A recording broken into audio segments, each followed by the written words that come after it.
To the 28-year-old woman becoming a mother for the first time, thank you for allowing me to follow you through the active stages of labor and delivery. When you turned to the father, looked him squarely in the eye, and said, "You did this to me. Never again." And thank you for the opportunity to witness the miracle of birth. Books, physicians, and patients, all as teachers. I think I am most grateful for a teacher that opened my eyes to an entirely new realm of learning.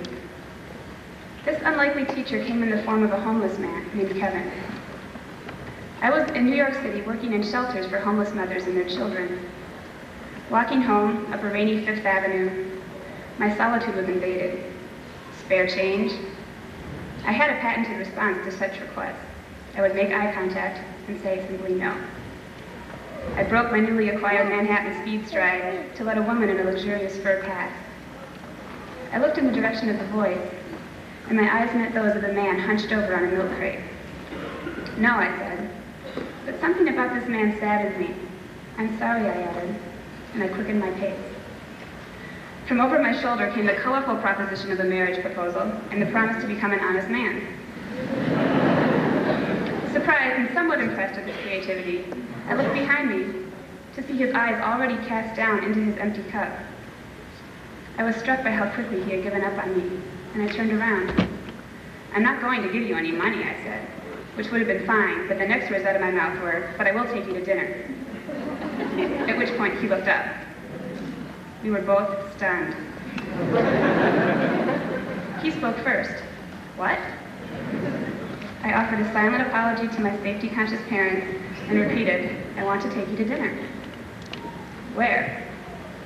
Having just passed the McDonald's, I thought, okay, that'd be a good choice. A known commodity, well-lit, good security, quick and easy, in and out, 20 minutes max. McDonald's puts cow eyes in their hamburgers. I don't eat that shit.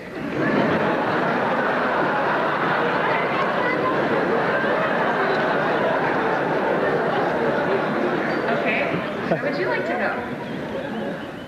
I must admit that fabulous Albino's Italian-Korean cafe would not have been my first choice. But he proudly led me through the smoky room to the last booth, and he politely offered me the seat without the duct tape. "My name's Kevin," he said. I introduced myself and we shook hands. Soon we were talking like old friends. He told me how his parents died when he was 7 and he went down south to live with his grandmother. She always made him wear white on Sundays. I told him about my parents' divorce and how it led to the addition of step-parents and wonderful new brothers and a sister. He told me stories from the Bible. I told him stories about raising chickens. He told me someday he wants to buy an abandoned building and create affordable housing. I told him that someday I want to be a summer camp director, but that it looks like I'm going to be a doctor for a while first. At this point, he took another shot at the marriage proposal idea. He tried to impress me with his manners. He explained that when with a woman, he always walks on the street side of the sidewalk. And at night, he always sleeps near the door with the gun under his side of the bed. He gracefully accepted that I was happy in my current relationship and asked me if I had any friends. I quickly flipped through all the people that I'd met in New York, and I began to think about the single mothers in the shelters. And then it hit me. Kevin, with his 8 children by 5 different women, with his intermittent problems with alcohol and depression, could easily be the father of any of the functionally fatherless children that I had been seeing in the homeless shelters. It was disturbing to think that the fathers of these children could be as genuine and as kind as Kevin. I no longer had a villain in my simplistic equation of irresponsible dad plus unskilled mom equals kids without a home.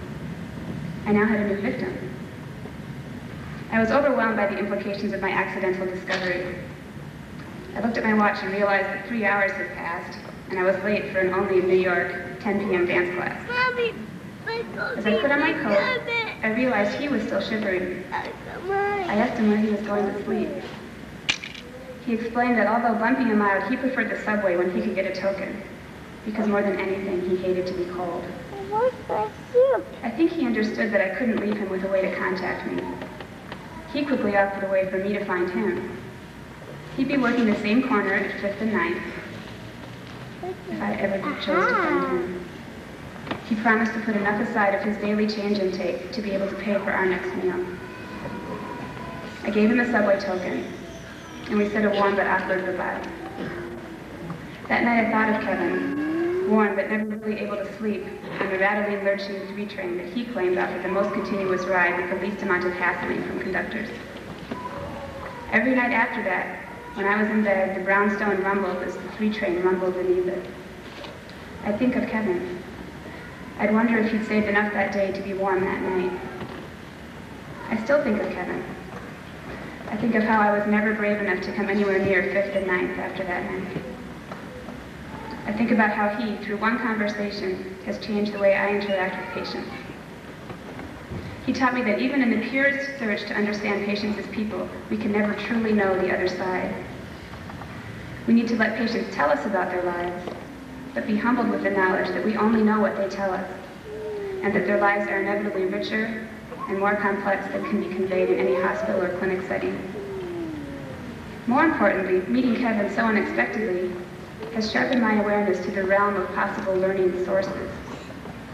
I don't even need to be ready for them. I just need to learn to recognize less traditional teachable moments and not turn away. It's easy to be afraid of what I don't understand, but I'm more afraid of not understanding. I can't help somebody that I don't understand. So when I look back on the last 4 years, I guess I have learned some things, but more importantly, my eyes have been opened to a process of learning. Although I'll continue to learn from books and patients and other physicians, it's life's unlikely teachers that will help me to understand. And if I understand, I might be able to make a difference. Thank you.